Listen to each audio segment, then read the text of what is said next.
जय सिया राम मित्रों, आज हम बात करने जा रहे हैं गणेश जी महाराज और वास्तुशास्त्र दोनों का क्या कॉम्बिनेशन है, किस प्रकार से हमारे घर में रखी हुई गणेश जी की प्रतिमाएं हमारे जीवन को इफेक्ट करती है, कैसे उनसे बहुत ज़्यादा लाभ लिया जा सकता है, अथवा तो गलत प्रकार से रखी हुई, गलत संख्या में रखी हुई गणेश प्रतिमाएं हमारे जीवन को किस प्रकार से दुष्प्रभावित करती है। इन्हीं सभी बिंदुओं पर आज हम चर्चा करने जा रहे हैं। मित्रों, गणेश जी को माना जाता है बुद्धि का देव। हमारे जीवन के अंदर जब भी हम कुछ नए की शुरुआत करते हैं, कुछ भी नया जब शुभारंभ करते हैं, तो हम ये कहते हैं कि श्री गणेश कीजिए।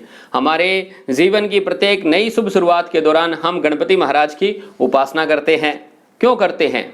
क्योंकि गणेश जी महाराज को विघ्नहर्ता कहा गया है, उन्हें रिद्धि सिद्धि का दाता कहा गया है। हमारे जीवन के तमाम विघ्न हट जाएं, काम के सारे विघ्न हट जाएं, हमें उस काम में सफलता मिल जाए, कामयाबी मिल जाए, कुछ ऐसे ऐसे विचार लेकर के ही तो हम गणेश जी महाराज की उपासना करते हैं। लेकिन आपके जीवन के विघ्नों को एक्चुअल में दूर कौन करता है? गणेश जी की कृपा तो पक्का ही करती है, लेकिन थोड़ा लॉजिकली यदि देखें तो गणेश जी हमें वह बुद्धि प्रदान करते हैं, वह इंसाइट प्रदान करते हैं जो हमारे सभी प्रकार के विघ्नों को दूर कर देती है। हमारे जीवन के अंदर कामयाबी हमें जल्दी से जल्दी मिले, इसके लिए जो नए आइडियाज हैं, जो नए इंसाइट है, वह सभी भी हमें गणेश जी की कृपा से ही प्राप्त होने हैं। तो सीधा सीधा आप यही माने कि गणेश जी हमारे बुद्धि को रिप्रेजेंट करने वाले सबसे बड़े देव हैं।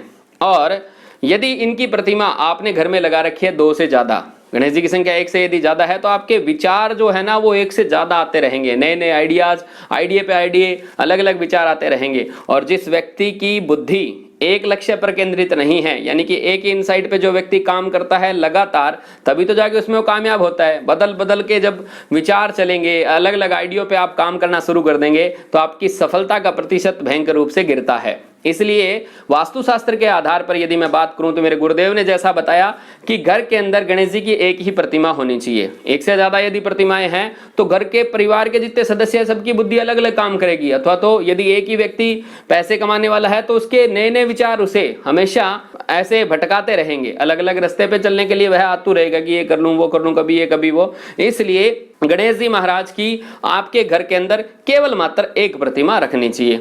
अब रखे कहां पर? तो जैसा कि मैंने पहले की वीडियो में बताया कि आपका घर जो है वह आपके अवचेतन मन को कंट्रोल करता है बहुत ज्यादा रूप से। तो यदि आपने गणेश जी की प्रतिमा आपके घर के एग्जैक्ट नॉर्थ ईस्ट में रख दी, ईशान कोण जिसे हम कहते हैं देवों का कोण, तो ईशान कोण में रखी हुई गणेश जी की प्रतिमा, गणेश जी का सिर देखो इतना बड़ा, तो बड़ी बुद्धि आपको प्रदान करेगा, बड़ा इंसाइट आपको प्रदान करेगा। यानी कि यदि आपको लगता है कि आप अपने काम में कहीं अटक गए हैं, आपका सोच का दायरा जो है वह अटक गया है, आपको कुछ विचार नहीं आ रहे, कुछ आइडिया नहीं आ रहा है कि कैसे मैं आगे बढ़ पाऊं, दूर तक आपको दिखाई नहीं दे रहा है, तो इन समस्याओं का एकमात्र समाधान है अपने घर के ईशान कोण के अंदर गणेश जी महाराज की प्रतिमा को स्थापित कर दो और आपके जीवन की जो सोच है उस सोच का दायरा बहुत बढ़ जाएगा, आपकी दूरदृष्टि बहुत विकसित हो जाएगी। मित्रों, गणेश जी महाराज आपके जीवन में खूब सारी कृपा करें। इन्हीं शुभकामनाओं के साथ जय सिया राम।